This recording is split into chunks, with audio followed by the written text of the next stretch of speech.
Alright, here it is, the video for the Bison Demo. Um, in this video I'm going to talk about what I was thinking while I was drawing and just some of the materials I used and whatever else crosses my mind. Um, so when I was uh, beginning this drawing, I started with the eye. That's what I usually do. Um, I've heard it's best to spend most of your time on the eye just because that's what people look at first naturally, and the more realistic that looks, the better your drawing will look overall. So that's why I started with the eye. I will say that I made it a little bit small. So as I was working on the piece, I made it bigger. So yeah. Let's see. Then as I made my way out to the rest of the head, just kind of blocking in shapes of light and shadow. That's why I did at the beginning. I was kind of basing the rest of the head off of the eye for scale and position. So like I can see here that the horn is behind the center of the eye. So that's why I drew the vertical line there to line it up and just added a little bit of shading just for reference.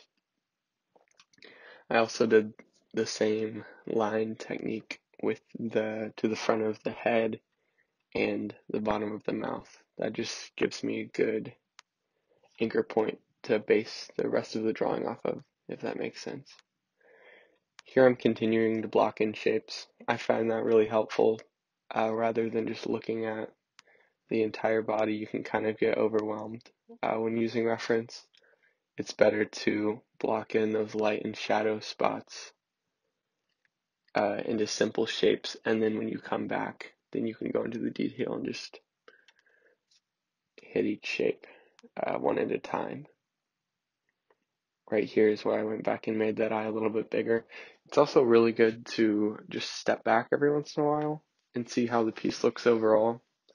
Other techniques for looking at your piece would be looking at it in a mirror, because it'll be flipped around and you can kind of see, oh, that looks kind of weird. Or you can just get another person's opinion on it. They'll probably tell you. It doesn't have to be like an art expert or anything. You can also turn it upside down. These are just some quick techniques to get a different perspective on how your drawing's looking proportionally. Alright, so now moving to behind the head. I will say this creature kind of has two different fur types, I guess. So like the front of the head is really curly, and then the body is more like a longer hair, which I thought was really good to get practice for both, you know. It's also interesting. So now that I've got everything blocked in, I kind of just started going at it, starting with the eye and working my way out. One thing to keep in mind would be um, just watching your hand, because when you're working with graphite, it tends to smudge. One way to avoid smudging is to work left to right, but in this case, I didn't want to start with the back of the head, you know, and then work my way down. So I just have a piece of cardstock, but you can also just use regular paper, and I set it down underneath my hand. That way, as I'm drawing, my hand isn't rubbing the graphite and ruining the piece.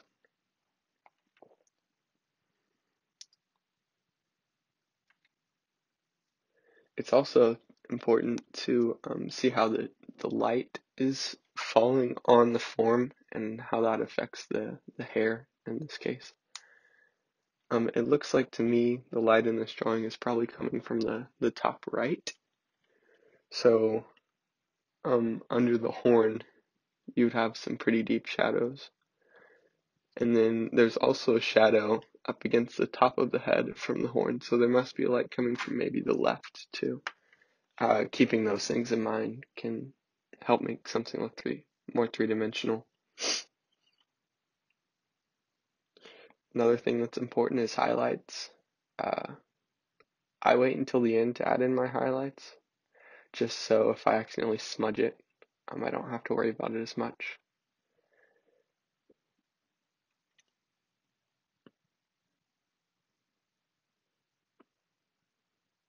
Another thing to keep in mind is your value range. Basically, that just means every shade, because we're working in pencil, every shade from white to black and all the grays in between.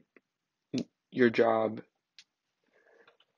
at least in a piece like this, is to try to display a full range of value. So like my darkest blacks will be in the eye and the shadow under the horn, and then my lightest whites will be parts of the fur and also in those highlights like I talked about.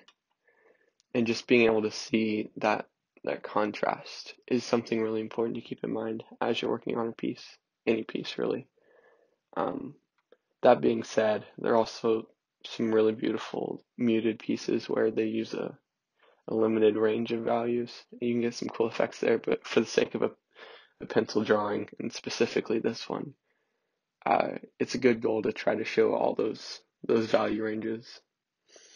In a class last year, our teacher actually had us on one of the first days draw our best to we had like 10 squares on our paper, and to try to go from lightest gray to darkest, uh, just in sequence there. And then we kind of kept that handy throughout the years we were working on projects, just to compare to make sure we had those values in our pieces that we were working on.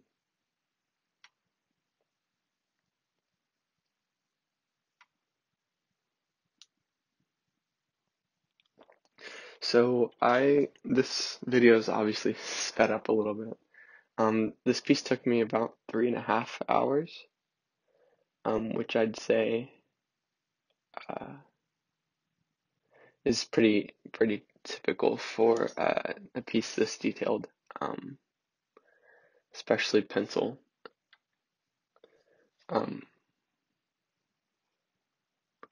but it's better it's beneficial to work on it kind of in pieces. Don't try to tackle the whole thing all in one sitting. You'll just get tired and then start getting lazy. It's better to work on it a little bit, step away, go do something else, and then coming back at it again to work with fresh eyes is something that's really valuable. Like flipping it around or looking at it in the mirror, just gives you a fresh perspective on it. It can really help you see maybe something you can't see when you're just working on it in the moment. Another thing that some artists do is just squinting. Same idea. Just with squinting, you can see your darks and your lights in more blocks and be able to understand better maybe where you need more form.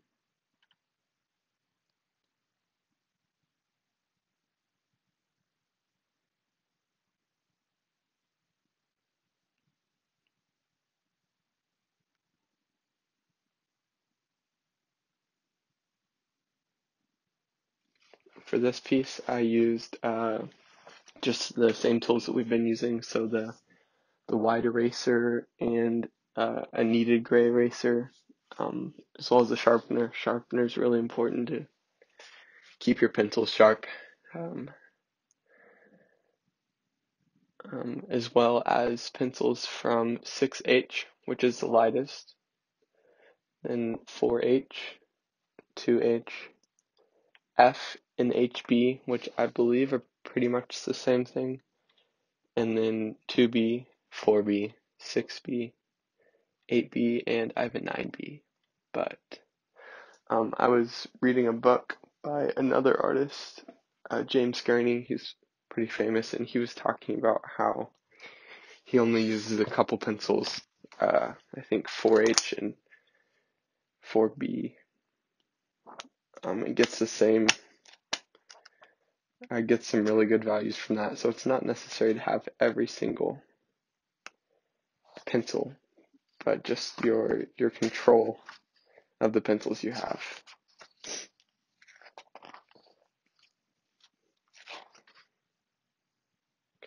Another thing that's really important as you continue to grow as an artist is master copies or master studies. Basically, the idea is there to find an artist that you really like that's professional and to take one of their pieces and then to look at it and try to draw it on your own.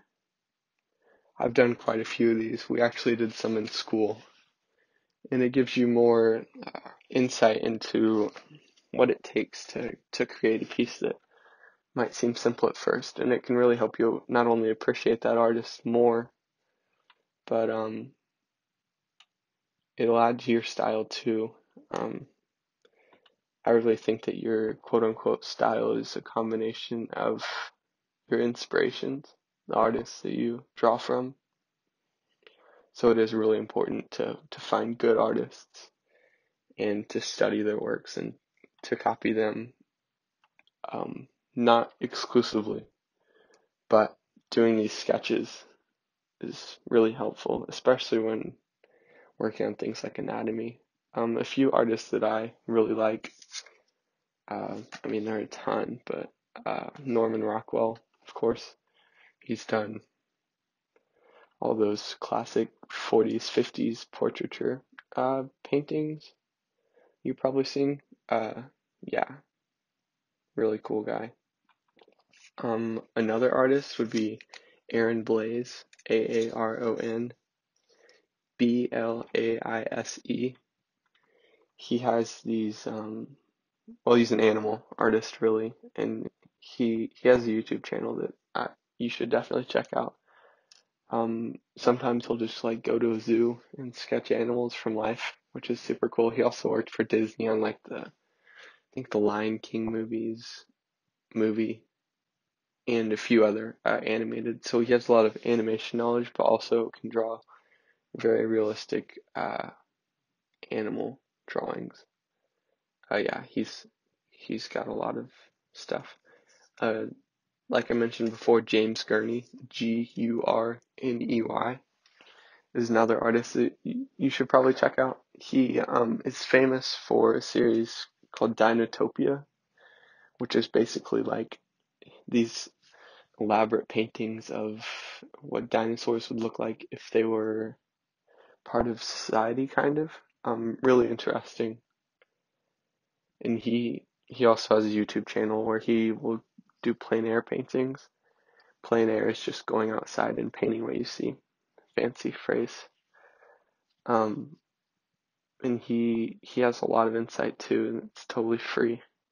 I recently got his book Imaginative Realism, and I'm just kind of working through that, and he's got a lot of good stuff in there. Another artist you might like is named Karl Kopinski, Karlkopinski.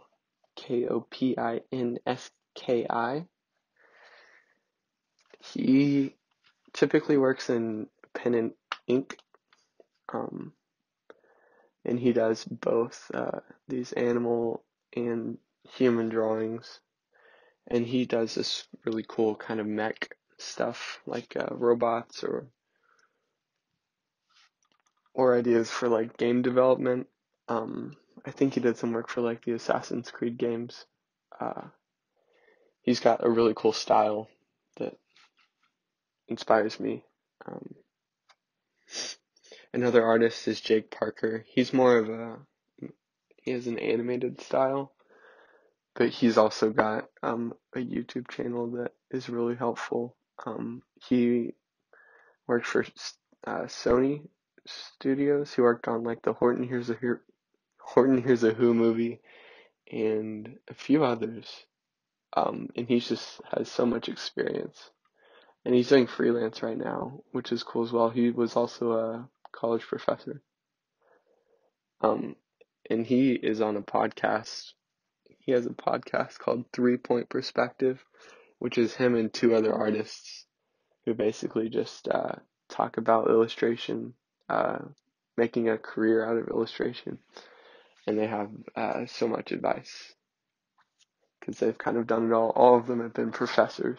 And I think they're all three freelance right now, which basically is just doing kind of your own thing and doing jobs for people, and not like working for a company or something.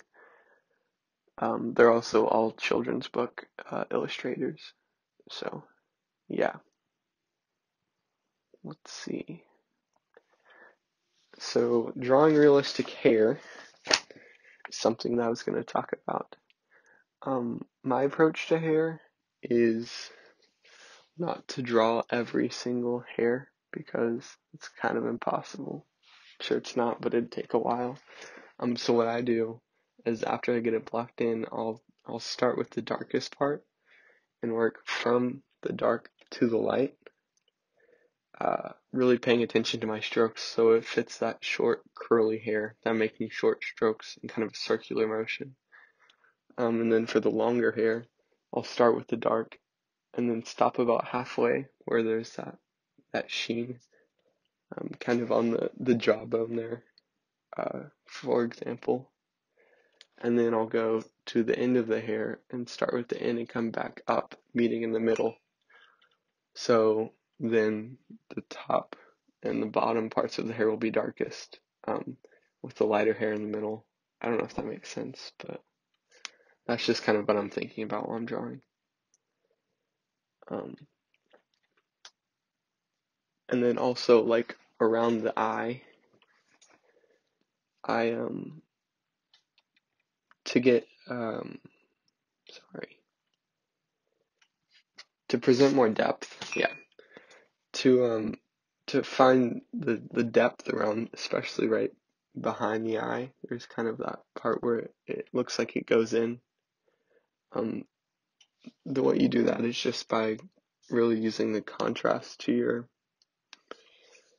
your favor. So I try to think of having the lightness surrounding the eye being contrasted by the darkness. And that just really helps put depth into your painting. I don't know why I can't figure out how to word this, but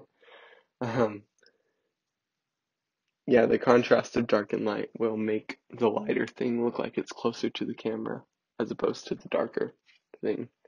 That doesn't have to be just in a portrait like this, but really in any piece.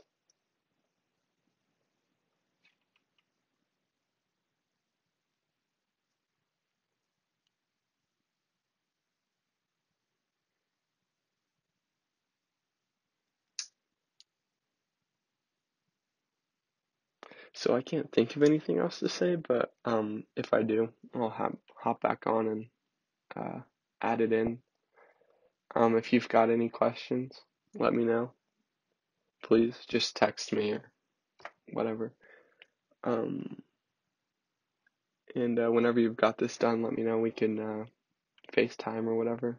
Send me a picture. That'd be cool. If you could send me a picture before, then we can FaceTime. That would be awesome. Yes. Let me know if you have any questions. The nose is kind of the nose and mouth are tricky.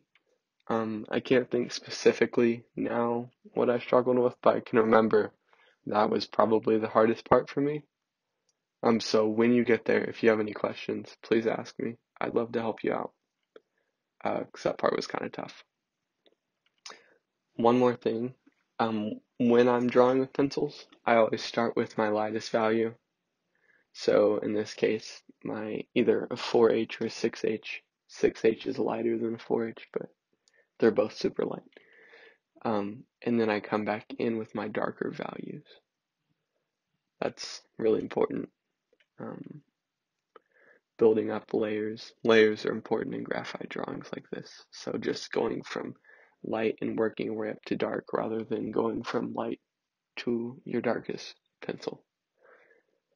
So yeah, let me know if you have any questions. I look forward to seeing what you make. All right, see ya.